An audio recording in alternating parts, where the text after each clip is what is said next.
नमस्कार दोस्तों, आपका स्वागत करता हूं अपने चैनल पे। दोस्तों, आजकल मार्केट में म्यूचुअल फंड का बहुत ज़्यादा ही क्रेज़ है। आजकल इन्वेस्टर इसमें बहुत ज़्यादा पैसे अपने निवेश कर रहे हैं ताकि उनको लॉन्ग टर्म में एक अच्छा खासा फंड मिल सके। तो आज मैं आपको SBI का एक ऐसा प्लान बताऊंगा जिसमें अगर आप मात्र 1 लाख रुपये निवेश कर देते हैं तो फ्यूचर में आपको एक बहुत बड़ा फंड मिल जाएगा। लेकिन ध्यान रखें, यह पैसा लॉन्ग टर्म में ही बनेगा, शॉर्ट टर्म में नहीं बन पाएगा। आगे बढ़ने से पहले आपसे एक रिक्वेस्ट है कि अगर आप हमारे चैनल पर नए हैं और आपने अभी तक हमारे चैनल को सब्सक्राइब नहीं किया है तो प्लीज़ इस चैनल को सब्सक्राइब करें और अपना प्यार इस चैनल को दें, क्योंकि आपका प्यार मेरे लिए सब कुछ है। वीडियो पसंद आए तो वीडियो को एक लाइक ज़रूर करें। SBI म्यूचुअल फंड की यह स्कीम जितने भी म्यूचुअल फंड इक्विटी मार्केट की स्कीम है उस पर यह भारी पड़ी है। जब से यह स्कीम लॉन्च हुई है तब से यह निवेशकों के लिए वेल्थ क्रिएटर साबित हुई है। यह स्कीम 1 जनवरी 2013 को लॉन्च की गई थी। जब से यह स्कीम लॉन्च हुई है तब से लेकर अभी तक इस स्कीम ने अपने निवेशकों को 26.29% का रिटर्न दिया है। इस स्कीम की फंड साइज की बात करें तो इस स्कीम का फंड साइज है 33,285 करोड़ का। इस फंड का एक्सपेंस रेशियो है 0.67%। इस फंड का नाम है SBI small cap fund direct growth plan. इस फंड की मिनिमम SIP अमाउंट है 500 रुपये और मिनिमम लमसम अमाउंट है 5,000 रुपये। मैक्सिमम अमाउंट की कोई लिमिट नहीं है। अगर आप 1 साल से पहले इस प्लान से बाहर आते हैं तो आपको 1% का एग्जिट लोड भी देना पड़ेगा।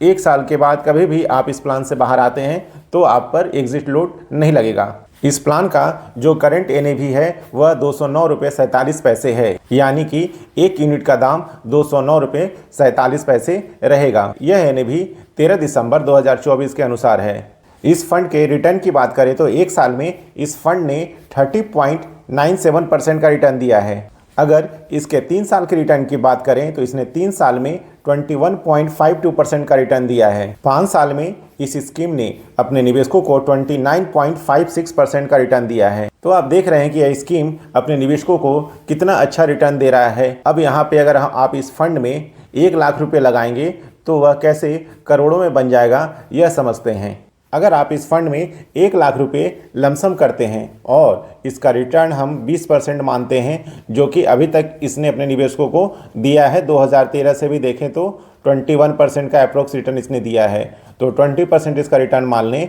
तो इसमें अगर आप लॉन्ग टर्म के लिए जाते हैं तभी आपका एक फ़ंड अच्छा खासा बनेगा। अगर सोचते हैं कि 10 साल 15 साल में इससे हम पैसे निकाल लेंगे तो आपका इसमें ज़्यादा पैसा नहीं बनेगा। सपोज़ आपने 10 साल में ही इससे पैसे निकाल लिए तो जो आपने 1 लाख रुपये निवेश किया है वह 10 साल के बाद मात्र 6,19,174 रुपये ही होंगे। अगर आप इसमें अगर 15 साल तक रहते हैं और 15 साल के बाद अगर पैसे को निकालते हैं तो 15 साल के बाद मात्र आपको 15,40,000 के आसपास मिलेगा। लेकिन आपको लॉन्ग टर्म में अगर जाना है, यानी कि अगर आप 30 साल तक इसमें रहते हैं तो आपको अपने अमाउंट में एक बहुत बड़ा डिफरेंस देखने को मिलेगा, क्योंकि 30 साल के बाद आप इससे पैसे निकालते हैं तो जो आपका अमाउंट होगा वह 2,37,00,000 के आसपास हो जाएगा। इसलिए मैंने पहले बोला था कि लॉन्ग टर्म में आप निवेश करेंगे तभी आपका फंड बनेगा, शॉर्ट टर्म में फंड नहीं बनेगा। इसलिए जितना जल्दी हो सके आपको निवेश करना शुरू करना चाहिए।